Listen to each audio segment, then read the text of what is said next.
Okay, so what is the question? Question कह रहा है कि calculate the mole fraction of benzene. किसका मोल फ्रैक्शन कैलकुलेट करना है? बेंजीन का मोल फ्रैक्शन कैलकुलेट करना है। ऑलराइट, तो यहाँ पे लिख लेते हैं मोल फ्रैक्शन ऑफ बेंजीन हम लोगों को कैलकुलेट करना है। ठीक है, in solution containing 30% by mass in CCl4। ठीक है, 30% बाय मास क्या है यहाँ पे? 30% बाय मास इन CCl4 लिखा है। ठीक है, इन CCl4 लिखा है, तो इसका मतलब 30% बाय मास क्या हुआ हमारा? बेंजीन हुआ हमारा 30% बाय मास। तो यहाँ पे लिख लेते हैं जो गिवन है, और जो हम लोग को गिवन है वो क्या है? Percentage weight by weight, and वो कितना गिवन है? Percentage weight by weight of benzene is equals to 30%। ठीक है, अब नेक्स्ट हम लोग देखेंगे। अब ये 30% weight, percentage weight by weight benzene का गिवन है, तो उसका मतलब क्या हुआ? इसका मतलब हुआ कि 30 ग्राम ऑफ बेंजीन, ठीक है, 30 gram of benzene is present in, वो किस में प्रेजेंट है? It is present in 100 gram of solution. ठीक है, वो 100 ग्राम के सॉल्यूशन में प्रेजेंट है। अब आगे देखते हैं, तो इसमें जो वेट ऑफ बेंजीन हो गया वो कितना हो गया? वो तो 30 ग्राम हो गया, और वेट ऑफ जो CCl4 हो गया, ठीक है, वो कितना हो जाएगा? वो सॉल्यूशन का वेट में से ये माइनस कर दो बेंजीन का वेट, यानी कि 100 माइनस 30 कर दो आराम से, तो कितना आ जाएगा? 100 माइनस 30 इज इक्वल्स टू आ जाएगा बेटा जी 70 ग्राम हमारा CCl4 का वेट आ गया। ठीक है, अब हमें क्या निकालना है? अब हमें निकालना है मोल फ्रैक्शन ऑफ बेंजीन। उसका फॉर्मूला लिख देते हैं। Mole fraction of benzene is equals to number of moles of benzene upon total moles. NT लिख रही हूँ, NT का मतलब हो गया क्या? Total moles.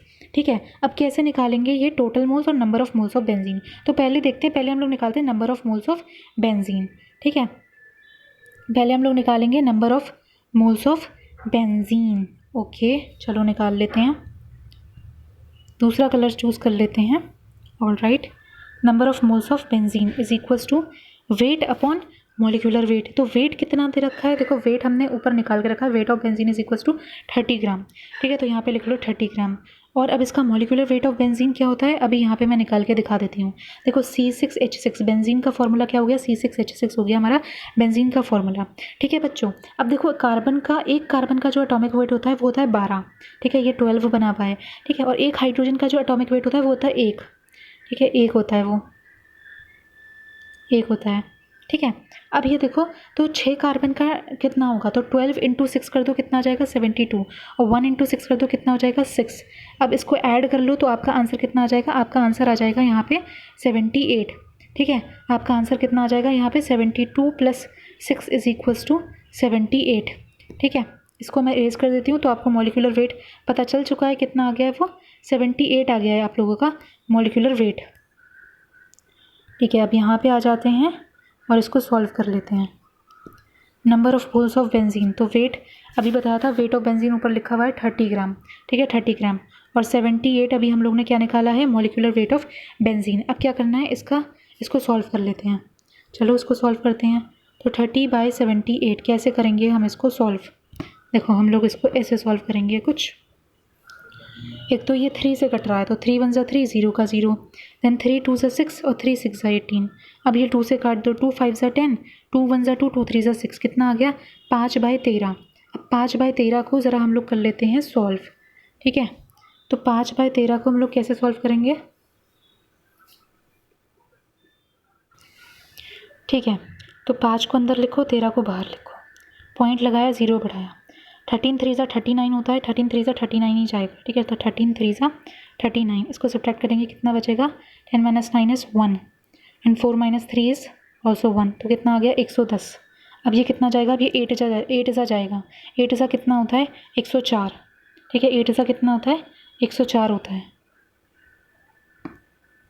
इस बॉक्स को थोड़ा सा बड़ा कर देती हूँ मैं एडजस्ट करने के लिए। ऑल राइट, थोड़ा सा और, इतना ही होगा ये। ठीक है, तो ये एक बात तो ठीक है, तो अब हम लोग इसको सॉल्व कर लेते हैं। 5/13 को 13 कितना जा रहा है? 13 3 ज़ा 39 जा रहा है। 10 minus 9 is 1, 4 minus 3 is also 1, point लगाए, 0 बढ़ा लो, 110 हो गया। अब कितना जाएगा? अब 8 ज़ा जाएगा, और 13 8 ज़ा कितना होता है? 104 होता है। ठीक है, तो ये 0.38 हो गया तुम्हारा आंसर। क्या आंसर नहीं, ये number of moles of benzene हो गया। ठीक है, इसको कर देती हूँ erase. Number of moles of benzene हो गई है हम लोगों के। यहाँ पे लिख लो, अभी जो सॉल्व करा है 0.38।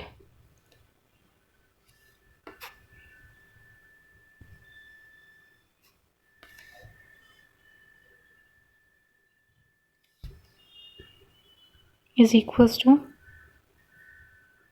0.38। ठीक है ना। अब यहाँ पे लिख लो number of moles of CCl4। ठीक है, तो CCl4 का मास अभी ऊपर दिखा देती हूँ जो हम लोग ने निकाला है। CCl4 का मास ये निकाला है। वेट ऑफ CCl4 कितना आया, ये 70 ग्राम आया हमारे पास। वेट ऑफ CCl4 कितना आया, 70 ग्राम्स। ठीक है, तो अब चलो नीचे आ जाते हैं, यहाँ पे थे हम लोग। ऑल राइट, तो number of moles of CCl4 निकालने का प्रयास करेंगे।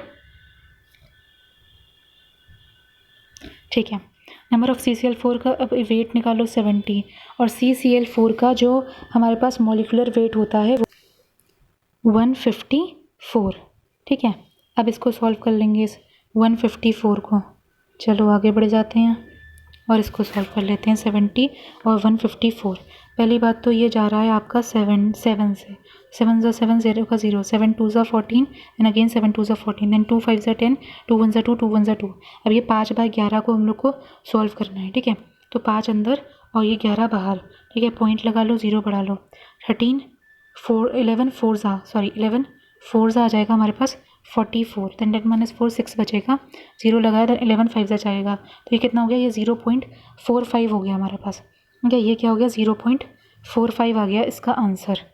ऑल राइट, तो यहाँ पे लिख लो number of moles of CCl4 वो कितने हो गए, वो हो जाएंगे हमारे पास number of moles of, pen दूसरा सेलेक्ट कर लेती हूँ मैं। All right, number of moles of CCl4 is equals to 0.45, यही निकाला था ना हमने। चलो, अब हमें मोल्स मिल गए बेंजीन के, मोल्स मिल गए हम लोगों को CCl4 के। अब क्या निकालना है, अब निकालना है मोल फ्रैक्शन ऑफ बेंजीन। चलो निकालें फिर, मोल फ्रैक्शन ऑफ बेंजीन निकालते हैं फिर। लिख लो मोल फ्रैक्शन ऑफ बेंजीन, और ऊपर किसके मोल्स आएंगे, बेंजीन के मोल्स। वो कितने निकाले थे हम लोग ने, 0.38, और नीचे किसके मोल्स आएंगे, टोटल मोल्स। तो 0.38 प्लस क्या करोगे, 0.4 एंड 5, 0.45। ठीक है, अब क्या करो, इसको ज़रा अच्छे से लिख दो, कितना आएगा नीचे वाला ऐड करके, तो 0.38 आ जाएगा, और नीचे जो हमारे पास आया है 0.38 प्लस 0.45 वो कितना हो जाएगा, वो हो जाएगा 0.83। ठीक है, अब क्या करो, अब इसको ज़रा सॉल्व कर लो। तो इसको जब सॉल्व करेंगे तो इसका आंसर आ जाएगा हम लोगों के पास 0.457। ठीक है, कितना आ जाएगा, 0.457। सो दिस इज़ योर आंसर। अब इस आंसर को थोड़ा सा अच्छे से लिख देते हैं। ठीक है, ठीक है, तो यहाँ पे लिख लो mole fraction of benzene is equals to 0.457। ठीक है, दिस इज़ योर आंसर। और अगर आप लोगों को ये गिवन है कि मोल फ्रैक्शन ऑफ बेंजीन भी निकालो, तो हम क्या करेंगे, हम 1 - 0.457 कर लेंगे, मोल फ्रैक्शन ऑफ CCl4 आ जाएगा। लेकिन हमसे मोल फ्रैक्शन ऑफ CCl4 नहीं पूछा है। ठीक है, तो ये हमारा पूरा सॉल्यूशन है इस क्वेश्चन का। आप लोग स्क्रीनशॉट ले सकते हो, and if you have any doubt just let me know in the comments below. So this is your whole solution, take the screenshot of it. और कोई भी डाउट है just let me know in the comments below. Thank you very much.